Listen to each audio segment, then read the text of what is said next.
അപ്പൊ നീ മംഗലാപുരത്തിന് തിരിച്ചു പോകാൻ തന്നെ തീരുമാനിച്ചു അല്ലേ? നന്നായി. ഏട്ടൻ എന്നെ തെറ്റിദ്ധരിച്ചു. ഞാൻ പോകുമെന്ന് തോന്നുന്നുണ്ടോ? ഏട്ടനെ ഏട്ടത്തെമ്മയും മക്കളെ ഒക്കെ വിട്ടയച്ച് ഇത്രയും ദൂരം പോയി ഞാൻ എങ്ങനെ ജീവിക്കും? അതൊന്നും സാരമില്ല. ഈ കടയിൽ നിന്ന് കിട്ടുന്ന വരുമാനം കൊണ്ട് നമ്മളെല്ലാരും കൂടെ എങ്ങനെ ജീവിക്കും? പണത്തെക്കാൾ വലുതല്ലേ ഏട്ടാ രക്തബന്ധം. എന്നാ നീ കടയിലോട്ട് വന്ന് നിൽക്കടാ, എനിക്കൊരു സഹായത്തിലാവുമല്ലോ. 10ാം ക്ലാസ് പാസ്സായ ഞാൻ ഈ തല്ലിപ്പൊളി കടയിൽ വന്ന് നിൽക്കേ. ഇങ്ങനെ കണ്ണി ചോരയില്ലാണ്ട് സംസാരിക്കുന്നുണ്ടല്ലോ.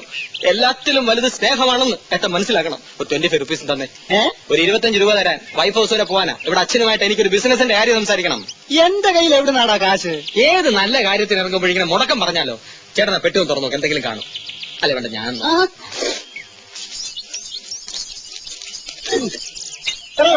അരി വാങ്ങണമെങ്കിൽ വേറെ വല്ലതും വിൽക്കണം. കഷ്ടം.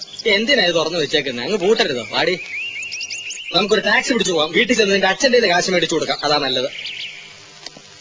വേണ്ട, നിന്റെ തന്തയ്ക്ക് ഒരു ഗമയായിക്കോട്ടെ എന്ന് കരുതിയാ പറഞ്ഞത്. ഇത് ബസ്സിൽ കയറി കുത്തിപ്പിടിച്ചിരുന്ന് വേർത്ത് പെട്ടി പ്രമാണം കിടുതാപ്പ് നീ